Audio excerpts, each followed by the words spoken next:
आदाब, आप देख रहे हैं आवाज़ द वॉइस और मैं हूं आपके साथ अमीना माजिद। आज मेरे साथ मौजूद है रक्षंदा रूही, जो जामिया मिल्लिया इस्लामिया में टीचर होने के साथ साथ कलमकार भी हैं और जिन्हें मध्य प्रदेश में राष्ट्रीय पुरस्कार से भी नवाजा गया है। आइए करते हैं उनसे बात। जी, मैं भी आपकी शुक्रगुजार हूँ अमीना। सबसे पहले आपसे यही सवाल होगा कि आपने अभी तक कितनी किताबें लिखी हैं और वो किन मौजू पर होती हैं? देखिए, मुझे जो शौक़ है वो कहानियाँ लिखने का है, जो मेरा बचपन से एक अरमान भी कह सकती हैं आप, क्योंकि मैंने एक ऐसे माहौल में बड़े होने पर अपने को पाया कि जहाँ किताबें ही थी मेरी दुनिया। हमारे जो वालिद साहब थे और हमारी अम्मी, सबको किताबों से बड़ा लगाव था, तो बचपन से मेरे अंदर एक शौक़ था कि मैं अफ़साने लिखूं। तो अभी तक तो मैंने बहुत सारे अफ़साने लिखे, जिसमें से मेरे 2 कलेक्शन या मजमूए आ चुके हैं और 5 मेरी ऐसी किताबें हैं जिनका मैंने ट्रांसलेशन किया है, जिसमें पाकिस्तानी नावल भी हैं और हिंदुस्तानी कुछ किताबें भी हैं। एज अ टीचर और ऑथर आपका सफ़र कैसा चल रहा है अभी तक? टीचर होना तो एक मेरा प्रोफेशन है, मेरा शौक़ भी है और दोनों बातें कह सकती हैं, लेकिन लेखन या लिखाई एक जुनून है मेरा और मैं चाहती हूँ कि मेरी राइटिंग्स लोगों को ऐसे भाएं कि वो उसको ज़रूर अपनी ज़िंदगी में भी उतारें, क्योंकि मुझे लगता है समाज में राइटर का इस वक्त काफ़ी योगदान या रोल हो सकता है। एक उस्ताद के नज़रिए से मैं आपसे ये जानना चाहूँगी कि स्टूडेंट्स का उर्दू की तरफ क्या रवैया है, मतलब कितना इंटरेस्ट लेते हैं? देखिए, सारी ही जो थर्ड लैंग्वेजेस हैं हमारे पास, आप संस्कृत ले सकती हैं, आप फ्रेंच ले सकती हैं, आप उर्दू पर्शियन ले सकती हैं, उन सब का वही एक हाल इसलिए हो गया है कि हमारे घरों में उनको पढ़ाने लिखाने का एक जो रिवाज था वो अब ख़त्म हो गया है। मैं अपने बचपन की बात बताऊं और आपके घर में भी शायद कुछ ऐसा हुआ होगा। स्कूलों में तो उर्दू बरसों से ख़त्म हो चुकी है, हमने भी नहीं पढ़ी है, लेकिन हमारे यहाँ उर्दू का माहौल था, हमने तख्ती पर भी लिखना सीखा है। तो मुझे लगता है बच्चों का इंटरेस्ट बनाने के लिए हमें पेरेंट्स को फिर से गाइड करना होगा और वो बच्चों को घर में ही पढ़ाएं तो ज़्यादा बेहतर होगा, इंटरेस्ट डेवलप हो सकता है, ऐसा मेरा ख्याल है। जैसे आपने लैंग्वेज की बात की, तो नई लैंग्वेज को पढ़ना और सीखना कितना ज़रूरी है आज के वक्त में? बहुत ज़रूरी है, क्योंकि हम उसमें अपनी एक हॉबी तलाश कर सकते हैं और काफ़ी हद तक आजकल लड़कियां और आप भी इस प्रोफेशन से जुड़ गई हैं जैसे, तो हम उस लैंग्वेज से प्रोफेशनली भी अटैच हो सकते हैं और पैसा भी कमा सकते हैं और शौक़ तो खैर होता ही है हमारा, ज़रूर पढ़ना चाहिए मुझे लगता है। जैसे उर्दू टीचिंग में लोग अभी कितने आ रहे हैं, मतलब आपको क्या लगता है उर्दू टीचिंग का मुस्तकबिल क्या है? देखिए, स्टूडेंट होगा तो टीचर होगा, स्टूडेंट जब पैदा होगा, जब घर का माहौल होगा, घर में बच्चों को पढ़ाएंगे तो आगे बढ़ेंगे। मुझे लगता है उर्दू ज़रूर पढ़नी चाहिए और उर्दू तो सकाफ़ती ज़बान है हमारी और बहुत से मुल्कों में बोली और समझी जाती है, तो उर्दू ज़रूर पढ़िए और टीचर्स को भी मैं कहती हूँ कि ज़रूर पढ़ाइए, अच्छा मुस्तकबिल है मुझे लगता है और होगा। लैंग्वेजेस को स्कूल में हम बेहतर करने के लिए और क्या कर सकते हैं? हम लोग बहुत सारे वर्कशॉप कराते रहते हैं और उससे मुझे लगता है काफ़ी फ़ायदा होता है। हम स्पॉट जैसे पेंटिंग कराते हैं, उस तरह से हम टॉपिक दे के कुछ पैराग्राफ राइटिंग कराते हैं बच्चों से। अपने स्कूल्स में भी हमने किया है और आपने भी शायद कभी ऐसा किया होगा अपने बचपन में। तो ये एक्स्ट्रा करिकुलर एक्टिविटीज़ के सहारे हम उर्दू को आगे प्रमोट कर सकते हैं। टीचर्स का बहुत बड़ा रोल है इसमें। एक बच्चे को उसकी मदर टंग आना कितना ज़रूरी है? बहुत ज़रूरी है, नहीं तो माँ से बच्चा बात कैसे करेगा। यही नुकसान मैं समझती हूँ आजकल सोसाइटी को हुआ है कि पैदा होने के बाद जब वो बच्चा बोलना सीखता है तो मदर फादर या घर में जो भी बड़े होते हैं वो उससे इंग्लिश में बात करते हैं, तो उसकी जो टर्म्स होती है, टर्मिनोलॉजी कह लीजिए, या जो अल्फाज को समझने की एक हिस्सियत होती है वो कमज़ोर पड़ती है वहाँ पर। तो माँ बाप को मुझे लगता है चाहिए कि अपनी ज़बान में बच्चे से बात करें तो उसकी वो ज़बान स्ट्रॉन्ग हो जाएगी इस तरह से। जैसे हम देख रहे हैं जो यंग जनरेशन है उसका उर्दू की तरफ रुझान कहीं ना कहीं जा रहा है। जैसे हम फेस्टिवल्स देख ले तो वहाँ बहुत ज़्यादा तादाद में लोग देखने को मिलते हैं, तो इस पर आप क्या कहना चाहेंगे? हाँ, अभी देखिए रेख्ता, जश्न रेख्ता अगर आपने देखा है, कवरेज उसका टीवी पे था, मैं तो पर्सनली गई थी वहाँ पर, तो वहाँ एक तादाद थी यंगस्टर्स की और वो खाली ये नहीं था कि सिर्फ एक कव्वाली सुनने या कोई गज़लें सुनने आ गए थे, बल्कि वो टॉक शोज़ में भी हिस्सा ले रहे थे। तो इससे मुझे लगता है कि उर्दू का मुस्तकबिल बहुत अच्छा है और बच्चे उसमें इसलिए भी इंटरेस्ट लेते हैं क्योंकि उसका जो अपना डिक्शन है, जो बोलने का तरीक़ा है, जो बात करने का उसमें एक शाइस्ता लबो लहजा है, वो लोगों को भाता है बहुत। जी, जैसे आपने बताया कि आपको कहानियाँ लिखने का शौक़ है, तो कोई एक कहानी उसके पीछे की दिलचस्प आप हमें बात बताना चाहें तो یہ کوئی ایک کہانی جو آپ کے بہت دل کے قریب ہے؟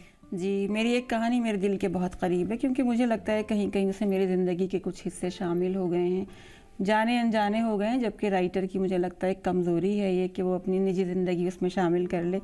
لیکن شروعات میں جب ہم افسانے یا کہانی لکھتے ہیں، اپنے کو ایکسپریس کرتے ہیں، تو ذاتیات شامل ہوتی ہیں اس کے اندر. تو اس کہانی کا جو عنوان ہے وہ ہے مگر ایک شاخ نہال غم، اور اس میں ایک ایسی عورت کی کہانی ہے جو بہت نوجوانی میں اپنے فیملی سے الگ ہوتی ہے، بچوں کو بڑا کرتی ہے، پالتی ہے، اور پھر ایک چھوٹی سی محبت کے سہارے وہ زندگی میں بہت کچھ بنتی ہے. اور اس کے ساتھ ایک بہت اچھا یہ جڑا ہے ایک واقعہ کہ میں ایک بار اپنے ہوم ٹاؤن میں، جہاں کی میں رہنے والی ہوں، کسی کے گھر کی تلاش میں گئی، کوئی ملنے جلنے والے ہمارے ساتھ تھے. تو میں نے ایک دروازہ نوک کیا تو وہاں سے ایک لڑکی نکلی، عمر ہوگی کوئی 33-34 سال کے نزدیک. تو انہوں نے مجھ سے سوال کیا کہ آپ کون ہیں؟ میں نے بتایا کہ میرا نام رخشندہ ہے اور میں فلاں صاحب کی تلاش میں یہاں آئی ہوں. تو انہوں نے کہا اچھا وہ برف کے شہزادے والی، وہ آپ نے لکھی تھی کہانی؟ تو وہ میرے لیے بہت خوبصورت ایک لمحہ تھا، اور مجھے لگا کہ مجھے لوگ اس طرح بھی جانتے ہیں. آپ نے لکھنا کس عمر میں شروع کیا؟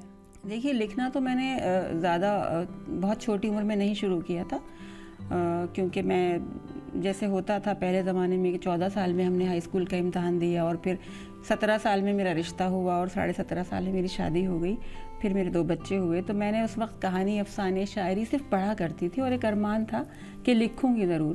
تو میرا جو پہلی کہانی میں نے جو لکھی باضابطہ طور پہ، جس کو میں کہانی کہہ سکتی ہوں، وہ میری عمر اس وقت 30 سال کے پاس تھی، تقریباً 30 سال 28 سال ہوگی. تو میں نے بڑے ہو کے لکھی ہے کہانی. تو آپ کی موضوع زیادہ تر کہانی پہ کس موضوع پر ہوتی ہے آپ کی کہانی؟ مجھے بہت درد اور بہت دکھ اور بہت تکلیف والی کہانی نہیں لکھی جاتی ہے مجھ سے. میں نے لکھی ہیں کیونکہ وہ بھی ضرور ہوتا ہے، ایموشنل چیزیں ہماری زندگی میں ہوتی رہتی ہیں، لیکن میں کہتے ہیں نا زخموں کی نمائش مجھے کرنا پسند نہیں ہے، میں نہیں کرتی ہوں. میں نے محبت کے موضوع پہ کہانیاں لکھی ہیں. مجھے اچھا لگتا ہے کہ بچے پڑھیں اور محبت کی طرف ہی ان کا رجحان رہے. محبت سے بہت کچھ ممکن ہے، مجھے لگتا ہے. جیسے ہم دیکھ رہے ہیں اردو کی طرف ینگ جنریشن جا تو رہی ہے، پر کہیں نہ کہیں کتابیں پڑھنے کا جو وہ تھا وہ ایک طرح سے ہٹتا جا رہا ہے. ہاں، وہ تو مجھے لگتا ہے انگلش کے ساتھ بھی ہو رہا ہے، وہ ہندی کے ساتھ بھی ہو رہا ہے، کیونکہ ہمارے ہاتھ میں ایک گیجٹ ہے، ایک چھوٹا سا جادو کا ایک پٹارا ہے، جس کو ہم کھولتے ہیں تو دنیا اس کے اندر ہمیں روشن نظر آتی ہے، اور ہم رینڈم پڑھتے ہیں وہاں پر. مجھے لگتا ہے یہ کتابوں کا رجحان لوٹ کے آئے گا، ہم کتابیں پڑھیں گے اور ہمیں اچھی امید رکھنی چاہیے. جیسے جو لوگ ابھی آ رہے ہیں لکھنے کی طرف آ رہے ہیں، اردو لٹریچر میں آ رہے ہیں، تو انہیں آپ کیا صلاح کیا دینا چاہیں گے آپ؟ ہاں، کل ہی مجھے جامعہ میں ایک بچہ ملا، نام مجھے اس کا یاد نہیں ہے، جو فکشن نگار ہے، اور بہت اچھی انہوں نے مجھے جو ٹاپکس بتائے، کہانیاں لکھ رہے ہیں وہ لوگ. میں ان سے یہی کہوں گی کہ خوب پڑھیں، لیجنڈ رائٹرس کو پڑھیں، پرانے جو ہمارے ادر لٹریچرس بھی دیکھ لیں. جیسے مجھے لگتا ہے کہ اگر رشین پڑھیں گے، اگر اسپینش پڑھیں گے، اگر فرینچ پڑھیں گے، جس کے ترجمے آ چکے ہیں ہندی اردو میں، تو بہت سی دماغ کی جو کہتے ہیں نا لائنز ہماری کھل سکتی ہیں، بہت سی نئے راستے بچوں کو معلوم ہو سکتے ہیں. تو خوب پڑھیں، اچھی طرح پڑھیں، پھر لکھنا شروع کریں. جیسے ہم چھوٹے بچوں کی بات کریں یا 1 سے لے کے 12 تک دیکھیں، تو وہاں کتنے لوگوں کا اردو میں انٹرسٹ ہے؟ مطلب کتنے بچے پڑھنا چاہتے ہیں؟ مجھے لگتا ہے کہ آج کل پڑھنے کا رجحان نہ انگلش میں ہے، نہ اردو میں ہے، نہ ہندی میں. اس کے بہت سارے ریزن، ڈسٹریکشن ہم دیکھ ہی رہے ہیں.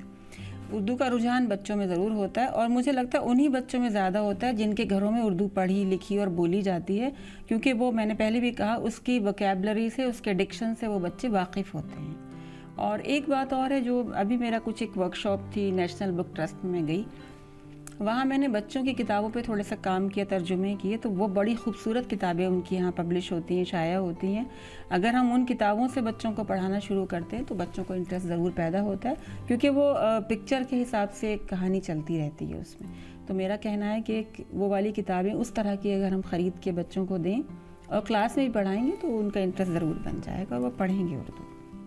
جیسے ہم دیکھ رہے ہیں آج کل لوگوں کی زبان تلفظ اتنا صاف نہیں ہے، مطلب وہ لفظوں کو صحیح سے بول نہیں پاتے، تو اس میں ٹیچرز کا کیا رول ہو سکتا ہے انہیں اور صاف کرنے میں لفظوں کو؟ ہاں، ہم بار بار ان کو ریپیٹڈ طور پر بتاتے رہتے ہیں کہ جیسے وہ خا نہیں بول پاتے، جیسے وہ شین نہیں بول پاتے، وہ غین نہیں بول پاتے، تو یہ گلا جو کھلتا ہے بچوں کا نا، یہ مجھے لگتا ہے بچپن میں ہی ہوتی ہے اس کی ساری परवरिश कह लीजिए, इसकी ट्रेनिंग कह लीजिए, माँ बाप ही उसको ठीक करते हैं। हमारे अम्मी पापा तो 12-13 साल तक हमारे ये तमाम डिक्शन को ठीक करते थे।